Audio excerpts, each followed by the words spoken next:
Let's give the floor now to Eva Méndez. We'll keep on talking about the same thing, but this time from the European perspective. In the role that CoARA has been playing on it, many of you might know CoARA. She's part of the University of Carlos III. She has also been a deputy vice rector for the strategy of communication and digital transformation. She's the head of the group of the Open Science Lab group, where we have developed several projects of research for open science, including citizen science as an essential component inside what we know as open science. Eva Méndez was also the head of the Open Science Policy Platform from the European Commission from 2018 until 2020, and currently she is a member of the head of the steering committee of CoARA. That is why she will be speaking right now and be talking about that right now. Eva, you have the floor.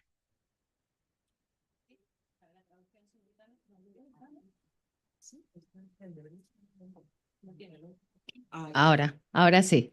Sobre todo por la traducción simultánea. Okay, so mainly due to the simultaneous translation, I needed the microphone to work.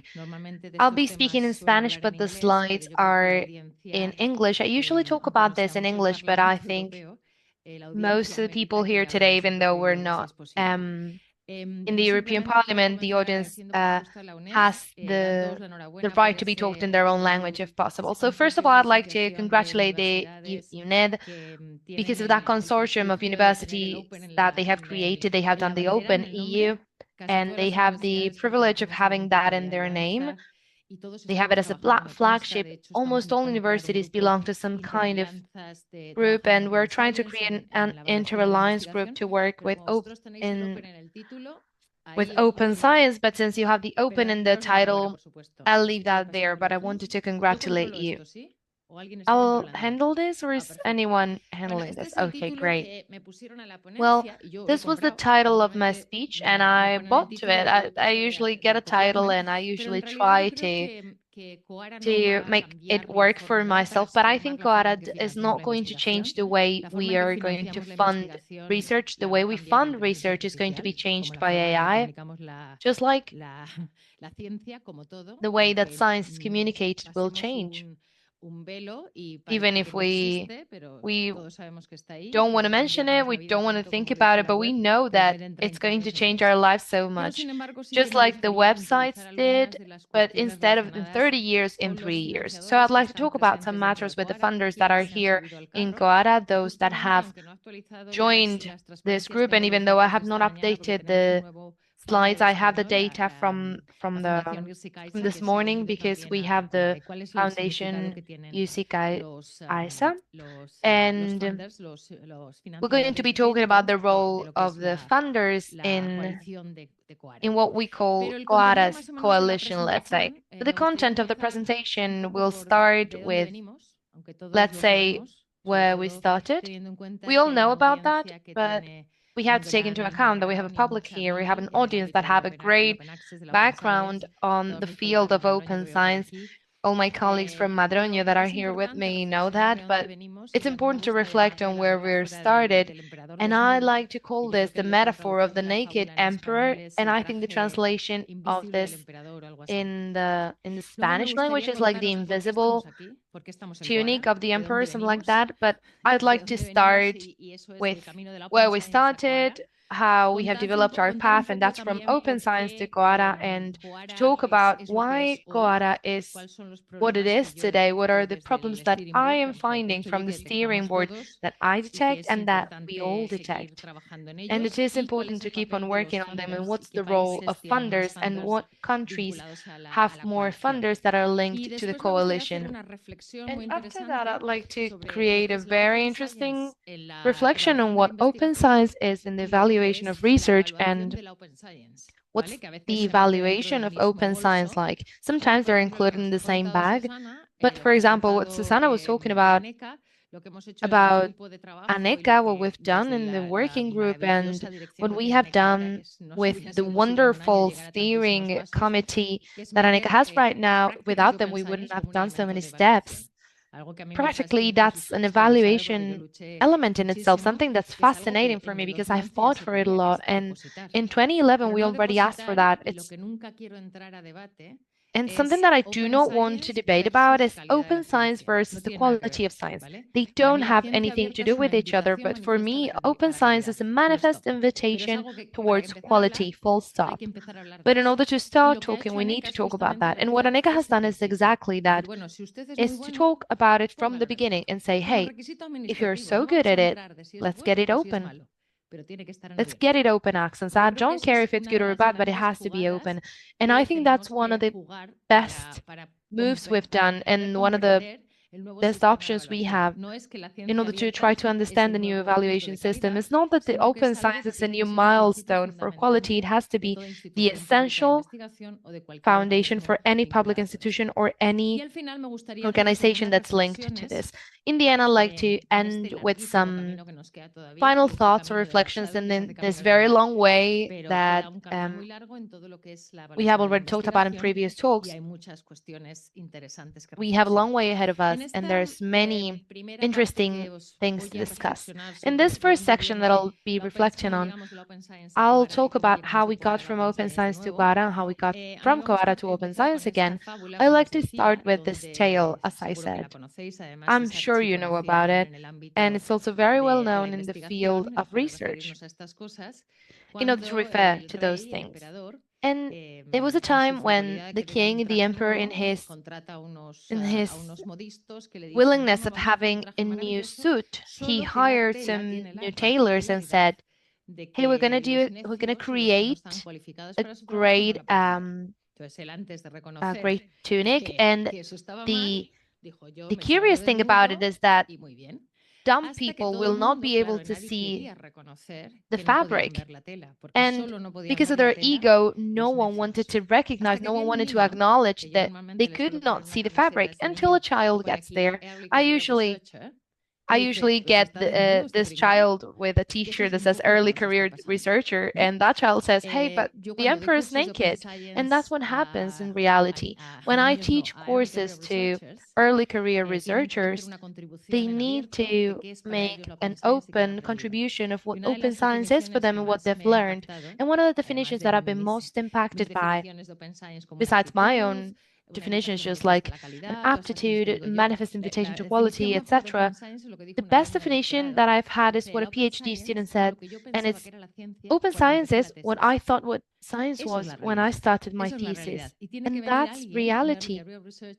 And an early career researcher has had to be the one to tell us what reality is. The Q1, Q3, Q4, we've got naked science. We have the naked emperor in front of our eyes, and there is no correlation between the quality of these quotes and all the matters that we all know from the library aspect of it. However, no one will dare to say that it's not the case, because if we do so, some other people will say, hey, you're dumb. How are you going to publish in Q1 or Q2 and you've received your certification through the previous method? And the ANECA now thinks that some people do things if they're blessed by companies that are looking for profit. And here there's a call into something we must acknowledge, that researchers, we've done something that's terrible, and that is to be intermediaries to a responsibility that is ours. We have given the responsibility of achieving our quality to other companies that are going to evaluate our work when the responsibility is on the researchers. And I'm going to embrace some of Manuel Miciski's reflections on it.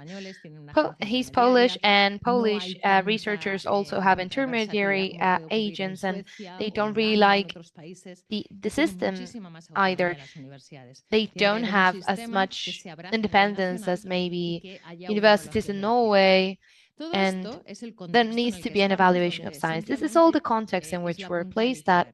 And this is just the tip of the iceberg. And what we've done, what we did in the Open Science Policy Platform at the end of the mandate was to say what we all saw. And what we all saw was that the emperor is naked. The true problem is the problem of incentives, lacking them, mainly when they're linked to criteria linked to the quality of journals and not to the quality of contributions and the change of the world.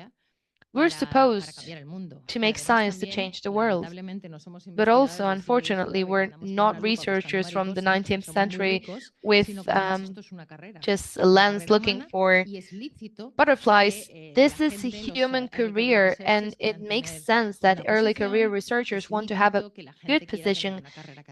It is valid for people to want to have an academic career, but if that career is based on a matter that is moving away from that intermediary position and intermediary in science, and we have ended up doing that with a profit, and we will end up paying that number again. First of all, we buy the right to make a publication, and then we pay for something to say, hey, this is your impact value. And this has quite a negative aspect or impact in science. And this has created the extent of the flaw. Sometimes the guilt is not of the pet, the guilt is of the owner of the pet for giving them too much food, right? So sometimes I say, hey, I don't want to publish here, I don't want to publish there. Yeah, that's normal. And so far, that has been because of a matter of prestige, of excellency, but that has been some kind of behavior that has created so many problems. And this is not an affordable system for our science. It would be great to cut the current system, not to give any more money to the system, and to create a new system based in researchers and academia handled by us. But there's not enough money to keep us here. When we say that we're in the middle of the transformation, I'm sorry, but I'm done with transformations. I want the reforms now. I don't want to be in the middle of the transformation. And I think that transformation is not such if we're not aware that the system has a lot of problems and it has generated behaviors such as this. Is something that has appeared in the press. All the Spanish people in the audience know about this, publicized early researchers and number of publications that a person does in 3 days.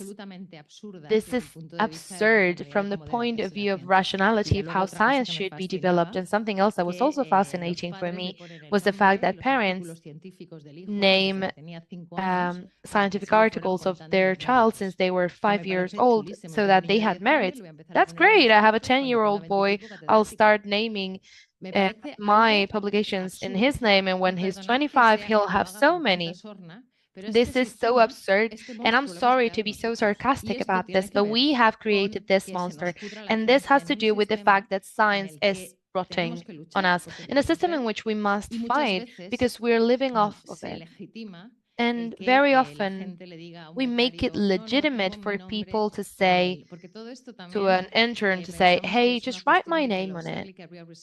And it's something that early career researchers, for them, they need to get some experience and gain experience. But the problem is on the seniors, because all of us, to a level of, to a certain extent, we have all had some success. We know how things work. We know how it works when I quote you, if you quote me. We know how the system works, but we say, no, we keep this because of the early career researchers, and they're so happy to share, to publicize everything, and so that their peers review them without any kind of intermediary agent. Of course, this has a high, very, very high cost.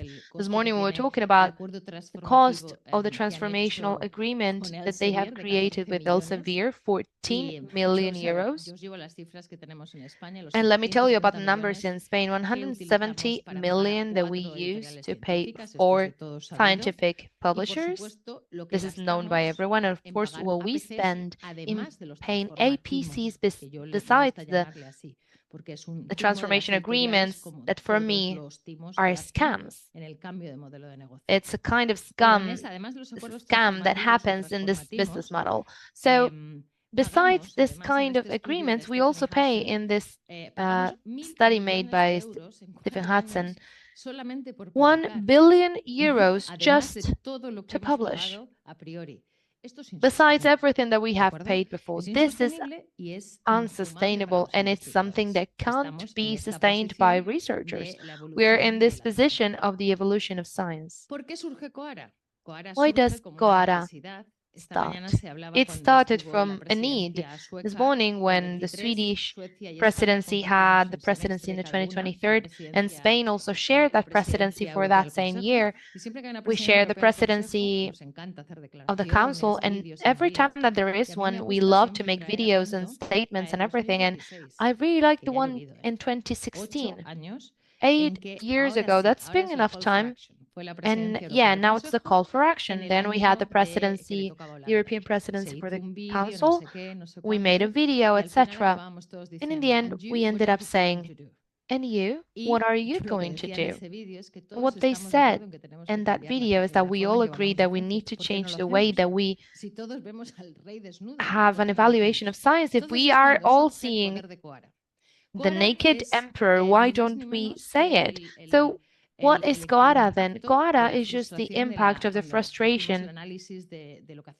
When we did an analysis of what the stakeholders did, we realized that the bottleneck was the system for incentives and the systems that researchers have in order to grow in that academic career. Either we change this or we will not make open science. We will keep on negotiating and we will be scam makers and say, hey, I'm going to pay you 10, I'm going to pay you 20, we change the agreement, but we keep on playing. But the reality is that in order to stop being tricksters and to stop playing, researchers have to be the ones in charge, and they have to be in charge of infrastructures. And of course, this did not start just making another statement. I don't know if you're familiar with this document.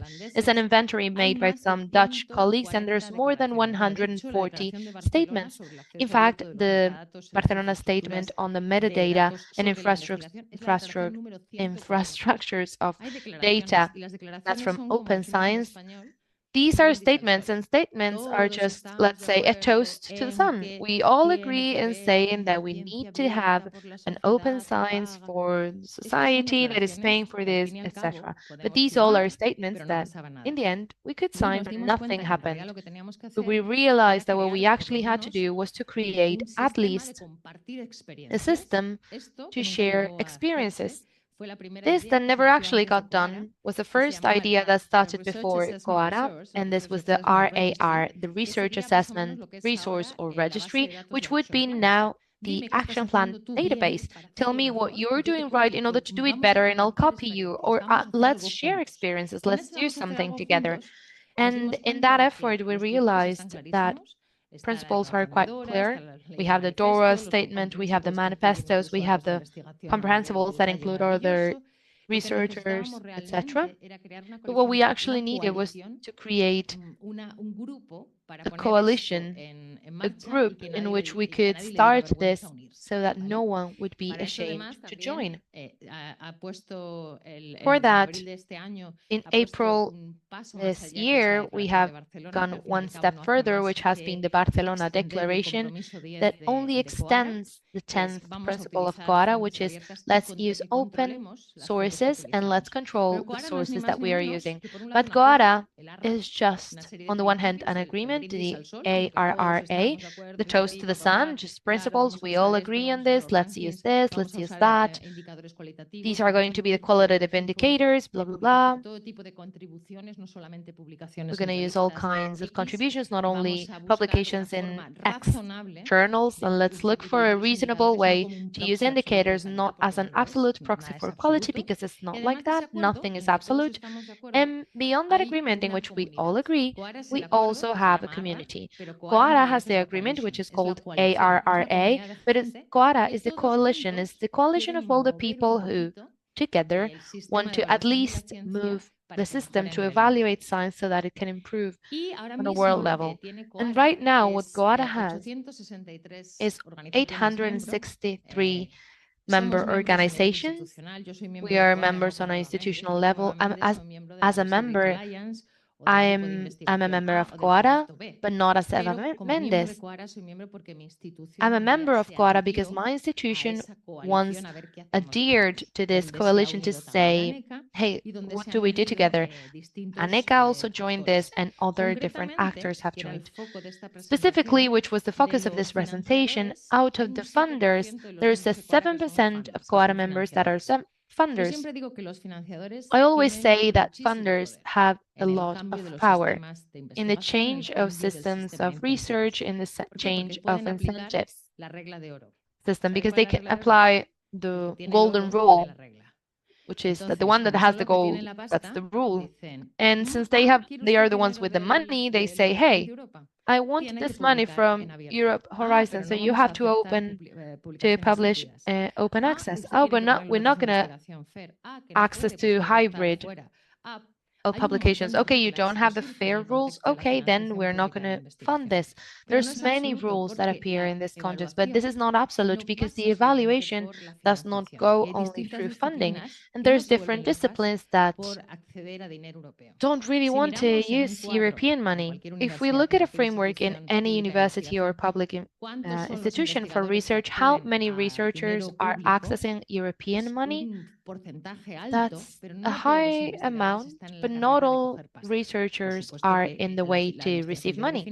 Of course, research has to be funded, but mostly the researcher career is an individual task. It's an individual enterprise. That's why the role of agencies for evaluation are so important, or the role of institutions, that they have their own willingness to choose the criteria that they will use. If we take a look at CoARA from the point of view of members, Spain is the winner.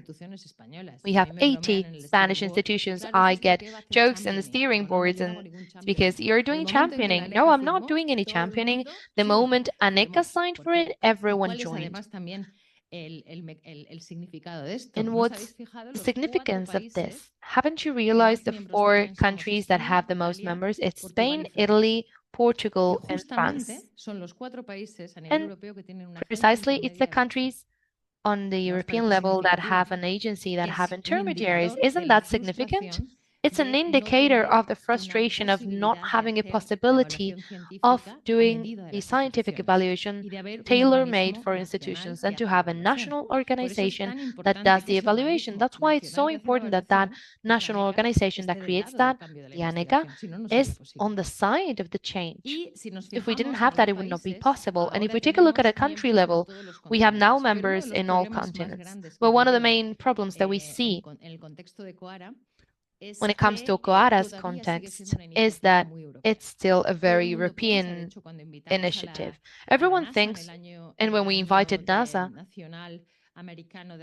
in the National American Year of the Open Science, we invited NASA to one of the CoARA's General Assembly, and I had to explain that the person who was going to be speaking, it's not a European project. It's not CoARA.eu. It's CoARA.org. But CoARA.org takes you to CoARA.eu. So they think that it's a European project, but it is a world project that has had just a situation that it has grown in Europe, because the European Commission is perfectly aware of the need of creating an action commission that will allow to introduce changes so that they can be shared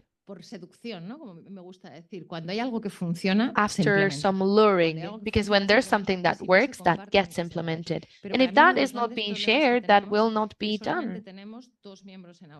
We only have 2 members in Australia. One has joined this week, which is a funding agency for medicine. I think that's very significant, because there in Australia, the funding agencies do have that filter kind of possibility, which is filtering the researchers when it comes to researcher. When it comes to individualism is quite cruel, and it's fighting for an individual career when science is global. These are some of the reflections that I see that are harder to do from this understanding that it has to be a global initiative. When it comes to the funders, the members of the Commission, we have 47 members, 47 institutions that are in the funders category, 5 in Denmark and Sweden, 3 in Spain, Netherlands, France, and Ireland. In Spain, this morning I've had the data updated and we've got the 4th funder, and together with the institution from Aragon for development, the Carlos III and the Seneca Foundation, we've also had La Caixa Foundation, which is private, and I think that has an important significance.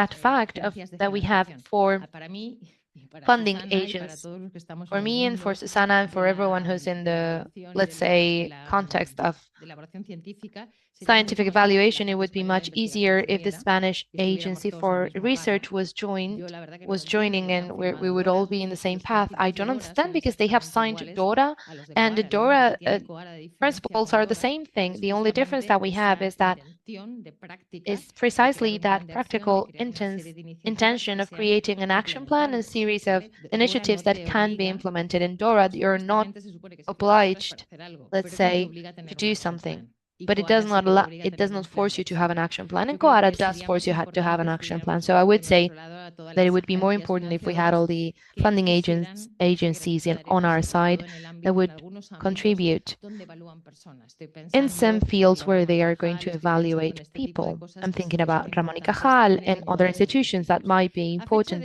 regarding these principles. Nowadays, our dream of the open science policy platform, and it was all girls when we set up this in the middle of the pandemic, and we are going to create some experiences, and it's the fact that we have done some action plans. On Friday, there were 103 action plans published, almost 700 members, so that's a long way to go yet. But it was very hard to do the 39 or the 41st ones. But over the last months, we have gotten to 103. So I want to assess, just like the law of the 101 days, and I wanted to assess the first 101 first action plans. From what I've seen, there's some that I really like, for example, the one from the University of Stackley, but the situation of each country is different. In the UK, they have the RER, something that motivates them. It's also the point of where are we willing to go. We were waiting to see what ANECA was doing. From now on, there will be many more, I would hope so. I think some Spanish universities have presented their plan, but let's see also what the funders' plan is. I have not seen anything like that yet. What are they going to do for CoARA to promote it in the rankings, to promote the qualitative evaluation in order to include a contribution to society more than the contribution to publication? And that's important.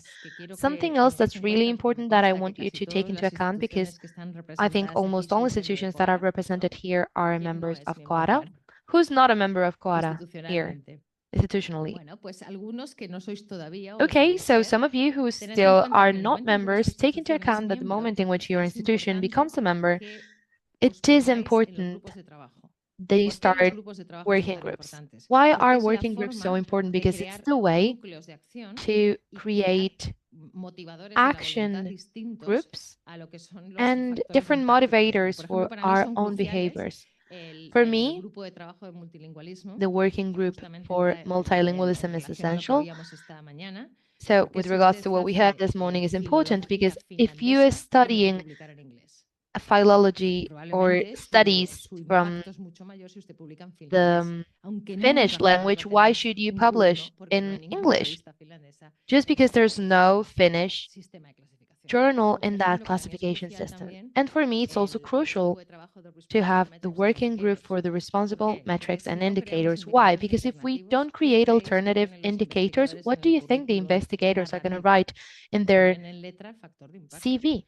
They write in letters the impact value.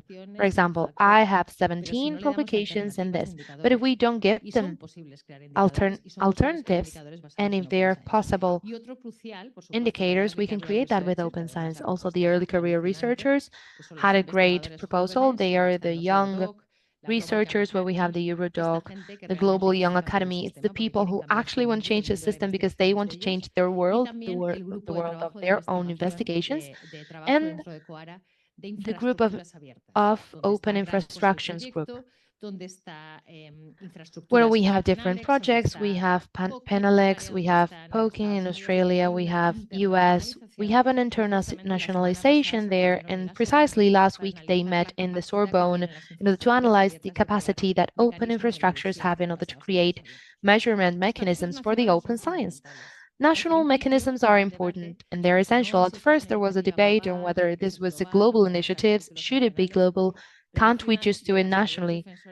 But I've been one of the main defenders of the national chapters because the situation in each country is different. It's not the same to have an evaluation in Spain than in the Netherlands. It's not the same to have an evaluation in Paraguay and in the US. If we want a global initiative, we need to listen to individual realities from each country and see how to improve them.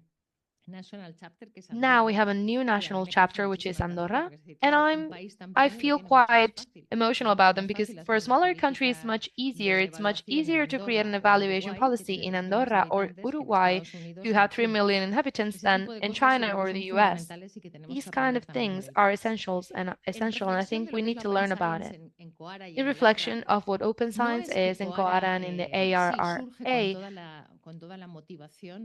CoARA started with the motivation of creating open science and making it a reality, but it does not mean that CoARA just focuses on open science. It's a necessary element in CoARA because it will be the conclusion of having a new evaluation system, because we will need to have a more open science. But we are only talking about taking into account open science practices, just like what Anika has done, to put publications by default, not as a quality proxy, but just as an administration thing that has to be there to assess different skills, including open science. When we talk about the diversity of indicators, we're explicitly mentioning the open science budgets.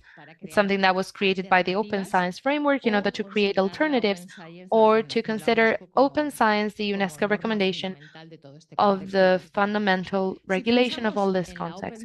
If we think about open science in research, we need to think about indicators that are measuring matters related to open science, but that they have to do with quality, with transparency, and with choosing a new system of science research. This is one of the indicators that blogs has been mentioned in their blog recently to measure the pre-registration of studies.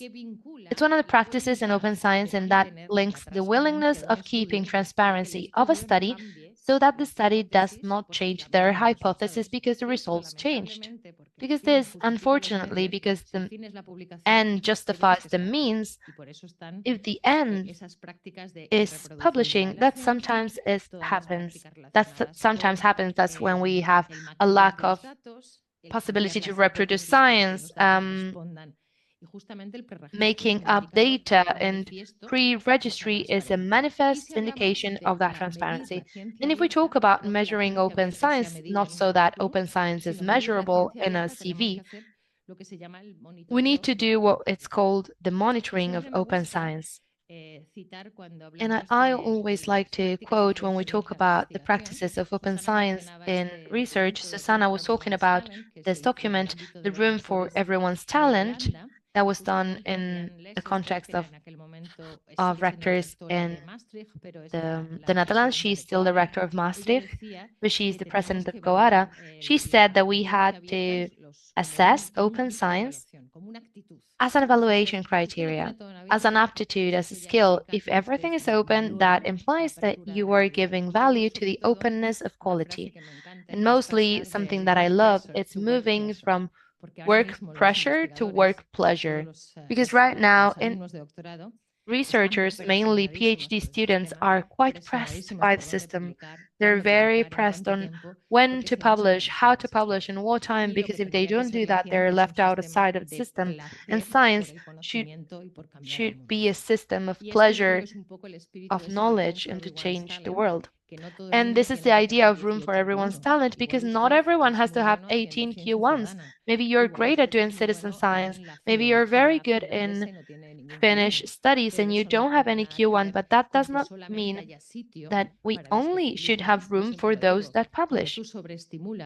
I always say that if you overstimulate an incentive, you're destimulating explicitly another one. 5 years have to gone by if you have, and if you have to be teaching for 5 years. If you don't kill any student, they'll give it to you for the 6-year period. You have to publish in this journal, whatever, the other one that's given by default to me. I would take away 6-year periods. I would do just that as an administration issue so that they are not so competitive and so expensive. So that it would be just saying, hey, if you do your work for 6 years, if you don't publish 6 things in 5 years, let's just forget about it. It's just like teaching. Maybe you did not kill a student, but if you did not publish here, that should be something that unfortunately did not happen. Sorry, Susanna, I'm getting in your topic. I'm talking about the European initiative, but unfortunately, 6-year periods in Spain are a retributed compliment and a consolation prize when you get old. What do you think I want to be? 25 years or to have 6-year periods? I want to be 25, but I'm 50 and I have 4 6-year periods, and that I will say that a lot. That's the monster we've created, and we have created it in Spain specifically because we're legitimizing our academic career with time. Obviously, it's logical. It means maturity, it means academic maturity, but we had to give more importance to the publications of young people than publications of seniors. I remember when the working group, we had a doubt or a consultation from a student that said, hey, young people have more problems getting our first 6-year period. The first 6-year period is the one that you'll use the most over your whole life. That's the one that takes more effort, and it's when you're 100% being productive. Okay, thank you. Yeah. But it's a lot of debates that we've had with early career researchers, and the dramatic factor of the system is what makes us keeping on working and contributing. We don't know where we're going to end, but institutions, at least the Spanish ones, have joined ANECA. And of course, when we want to talk about indicators that are going to have an evaluation of open science in the field of research, we have some. And for example, in the Norwegian field, for example, the Nordcam, what they've done, that is to nationalize the career assessment matrix. That's a matrix for the evaluation of scientific careers based in principles of open science, to nationalize it to the Norwegian context. And that has been great. The UFE, our own alliance, we did that. We nationalized, or let's say internationalized, our criteria on that matrix that open science evaluates in order to have an evaluation of young researchers, not to change the whole system, but to have an evaluation of the postdoc, to say that we gave grants among our systems. That's pilots that we create in specific contexts in which evaluation does not take it to the national level, but it's the evaluation of young researchers, or how we're going to pay the own program of a university. That's the kind of pilot project we should do, not because the others do not depend on us. And when we talk about monitorizing or implementing open science, of course, from the Pathos European Institute, we have options, and we also have a French initiative that is very coherent when it comes to implementing open science, and that has generated a monetarization of this implementation. And declaration number 141, this toast to the sun thing, and that's the principles on the monetarization of open science. This will give us a lot of hints on how open science works, and I think they are working with each other. The monitoring of open science as an practical implementation, and from that duality, we could also have indicators. But let me, in these last minutes, to make some reflections on how I see the situation right now, of what concerns me in the context of the implementation of open science. And it's because precisely the challenges on an institutional level are the constitutional elements, and the evaluation is one of the constitutional elements from the whole change towards what we call in the program Open Science Ready Institutions, in the skills EOSC program, institutions that are prepared to be open science. That's on an institutional level, what I call darling, we need to talk. And the darling, we need to talk, because that's one of the sentences that I did made quite famous in my rector team, because I took the hand of the rector and I said, hey, darling, we need to talk. So that allows for changes to be implemented. We need to talk about policies that are internal on an institutional level. CoARA means institutional changes. We look for new institutional practices and the bravery to do so, taking a step forward and changing the situation. And something else that seems essential is that we need to prove, that's why I talk about monitoring open science so much, we need to prove the impact of the openness. And that impact is precisely to prove that openness is an explicit invitation to quality. When we did MOOCs in the University of Carlos III, if I teach a class in Carlos III, I may be 6 hours there with a 3-minute slide presentation, and no one cares about that. And why? Because there's not that explicit invitation to quality. Let's think that researchers themselves want to have a good work done. And sometimes they have to make up that data for that published appearance, which is much stronger than having that explicit invitation towards quality. And this is my most famous slides, which is the motivators of will. Why do investigators work? Because of money, because of the law, and because of the ranking. That's why the funder's role is so important, because whoever has the goal sets the rule. The law, because yes, in the Spanish regulation, we had in the Article 37, we could take into account the practice of the open science for scientific evaluation. And when the ANECA implemented that principle for the law is when everyone starts to publish. Library workers here were out of their minds with the 6-year periods, because everyone thought it was a very good idea at the same time. And then the rankings, we all are against rankings, but we all love to put things in order. The highly charged researchers, for example, first, second, and third. The JC are the first, second, and third journal, the first, second, and third university. It's absolutely exhausting. But there is another motivator of will that I think is essential, which is seduction, luring.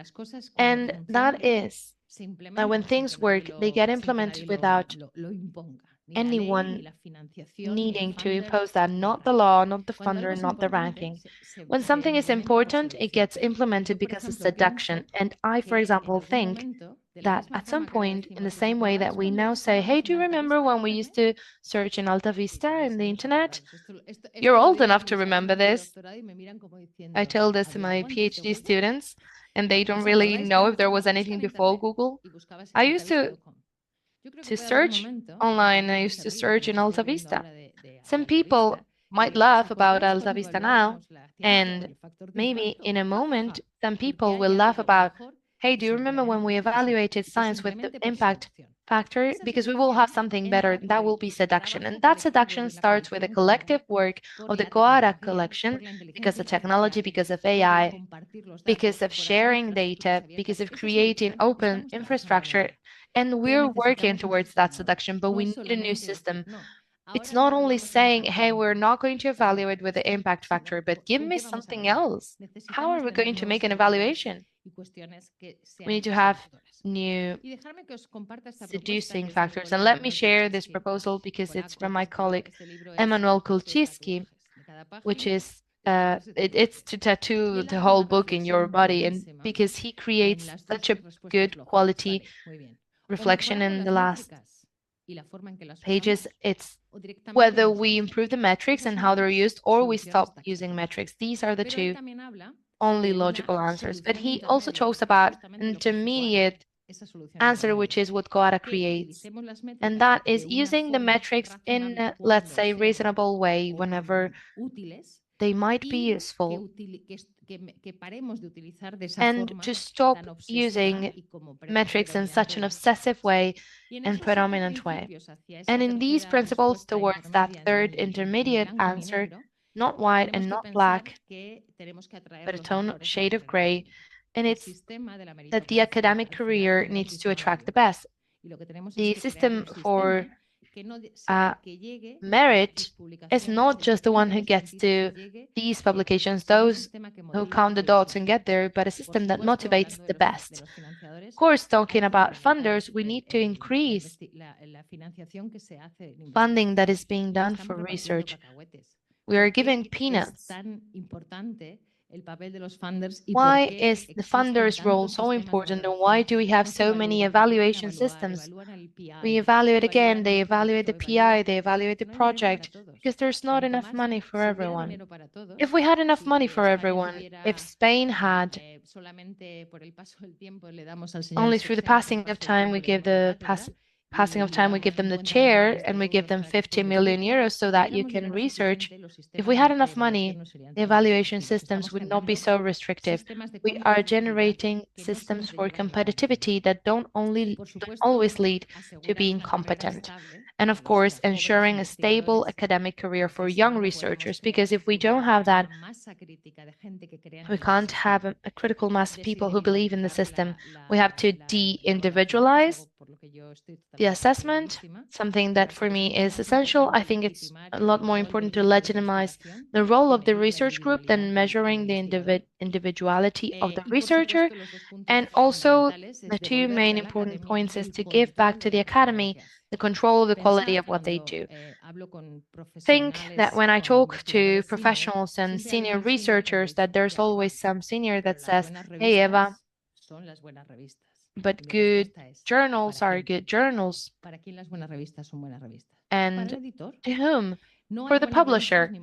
There's not good journals or bad journals. There are good and bad researchers. And what gives legitimization to the journal is peer review. If they have great success, they can't be better if there is no peer review of that. If there's not a peer review, that it's even free.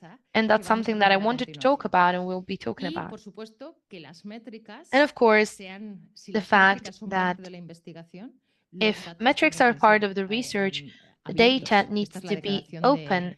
That's the statement or the declaration of Barcelona. If we're going to give some data for the evaluation or for the assessment, that has to be open for everyone. I always say this to the researchers. For example, Web of Science, we have it, we all have it. And the Web of Science, that does not come with Windows included. We all pay that in all countries. So let's agree that what we need is to look for a system, not that we all have, but the science, that the scientific system internationally agrees that it only works if it's outside of a black box. And that's putting science again back in the hands of the researchers and the scientific communication in the hands of the researchers. And I want to end with this, with my essential youth calendar. If science is not open, it's not going to help us. It's a parachute message, and if we really want to work on it, but if we are not going to open it, it's not going to help us if it's inside of black boxes and inside of payment barriers with the access of the scientific documentation. Thank you very much.